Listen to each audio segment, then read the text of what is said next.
Dice पर तशरीफ़ फरमा मुअज़्ज़ज़ शख्सियात, अज़ीज़ान गिरामी, तलबा और तालिबात,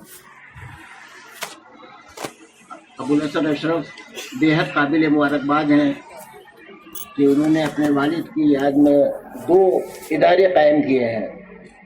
और ये अपने वालिद की याद में न सिर्फ ये कि हैदराबाद शहर के मरीज़ों को यूनानी तिब से फ़ायदा पहुंचा रहे हैं, बल्कि मुतवातिर सेमिनार्स और कॉन्फ्रेंसेस मुनक़्क़िद करते रहते हैं, और जिसमें हम लोगों को भी बाहर से आकर शरीक होने का मौका मिलता है। देखिए, अभी यूनानी तिब की तारीख़ पर वसीम साहब ने भी एक मकाला पेश किया और हमारे अहमद कमाल साहब ने भी बहुत तफसील से रोशनी डाली। अहमद कमाल साहब की तकरीर में मुझको सबसे अच्छी चीज़ जो लगी वो ये कि आम तौर पर हम यूनानी वाले अपनी तिब की तारीख़ की इब्तिदा यूनान से करते हैं। यूनान से करने का मतलब ये है कि 12वीं सदी, बहुत खींचतान की अगर हम ले जाएंगे तो 12वीं सदी क़ब्ल मसीह, और दूसरी तिबें दावा करती हैं 5000 बरस क़ब्ल मसीह और 8000 बरस क़ब्ल मसीह, अगरचे उनके दावों को यूरोप तस्लीम नहीं करता। लेकिन हम जो ये बार बार दोहराते रहते हैं कि Unani medicine originated from Greece, developed by Arab, इससे हमको बहुत नुकसान पहुंचा है। हमारी तिब की तारीख दरअसल शुरू होती है ओल्डेस्ट मेडिकल सिविलाइजेशन इजिप्ट, जिसकी 8000 बरस की तारीख महफूज है। स्कूलों तक के नाम मौजूद हैं कि वहाँ पर इतने बहुत से मेडिकल स्कूल थे, रिकॉर्ड पर है। उसके बाद मेसोपोटामियन सिविलाइजेशन, इन दोनों तहजीबों, तिब्बी तहजीबों से यूनानियों ने तिब्बी मालूमात को अख्ज़ किया। अगर ये कदीम सिविलाइजेशन नहीं होती तो यूनान पर कोई वही ऊपर से नाजिल नहीं हो गई थी। तो हमारी इब्तिदा वहाँ से होती है और इससे हमारी कदामत साबित होती है। वरना ये समझा जाता है कि हर मर्ज, हर दवा, हर मेडिकल कंसेप्ट हमने इन लोगों से ले लिया जो हमसे कदीम है, और अगर हम वहाँ से अपनी शुरुआत करते हैं तो हमारी कदामत ज़ाहिर होती है। एक तो मैं ये अर्ज़ करना चाहूँगा एक पॉइंट। दूसरे ये कि जितने सिस्टम ऑफ मेडिसिन हैं एलोपैथी के अलावा, सब लोकलाइज्ड हैं, मुकामी हैं।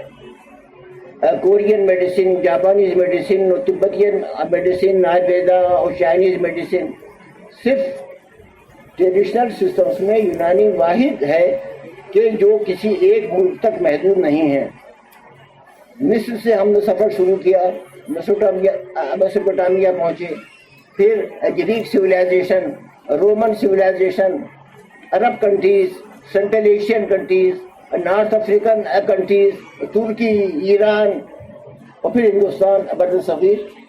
तो यूनानी तिब की तारीख़ का, और इसी तरीके से यूनानी तिब में जो दवाएं इस्तेमाल हो रही हैं उनका दायरा बहुत वसी है। दूसरे सिस्टम्स में सिर्फ मुकामी पैदावार जो उस मुल्क में पैदा होती हैं वो इस्तेमाल होती हैं, और हमारी दवाओं के साथ आप देखेंगे दरमियान तुर्की, सुरमे इस्फहानी, हलेला काबली, तो ये जो निस्बतें आपको नज़र आ रही हैं ये इस बात को जाहिर करती हैं कि उन मुल्कों की पैदावार से हमने फ़ायदा उठाया।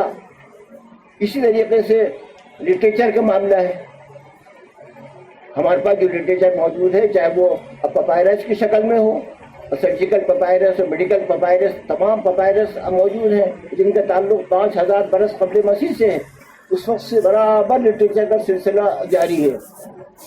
तो आपको इस बात पर फख्र करना चाहिए कि न सिर्फ ये कि आपकी तिब की क़दामत इन तमाम तिबों के मुकाबले में ज़्यादा है, बल्कि आपके यहाँ जो दवाएँ इस्तेमाल हो रही हैं उनका ताल्लुक भी मुख्तलिफ मुल्कों से है। आपके यहाँ जो तसनीफ़ात और तारीफ़ात हैं उनका ताल्लुक भी मुख्तलिफ मुल्क के दानिशवरों से है। तो मुझे बहुत खुशी हुई जब आपने तिब यूनानी की तारीख़ का जायज़ा मेसोपोटामिया से और मिस्र से लेना शुरू किया। वरना आम तौर पर यही रट है कि यूनान से शुरुआत हुई है, और ये कह कर के हम अपने आप को बहुत नीचे ले आते हैं। वक्त बहुत हो चुका है, मैं ज़्यादा वक्त नहीं लूँगा। मुझे कुछ और भी ज़रूरी बातें मैं करना चाह रहा था, लेकिन ये कि अब वक्त नहीं है। मगर मैं आखिर में अबुल हसन अशरफ साहब को और उनकी बेगम को और उनके पूरे खानवादे को मुबारकबाद पेश करता हूँ یہ سب لوگ اپنے بزرگوں کے ناموں کو زندہ رکھے ہوئے ہیں، اور یہ بہت بڑی چیز ہے، بڑی شرافت کی بات ہے، محض علمی و فنی لحاظ سے نہیں بلکہ خاندانی شرافت کے اعتبار سے بھی کہ ہم اپنے بزرگوں کے نام کو روشن کریں اور ان کے کاموں کو آگے بڑھائیں. بہت بہت شکریہ. Thank you very much, sir. Your visionary words are so marvelous. They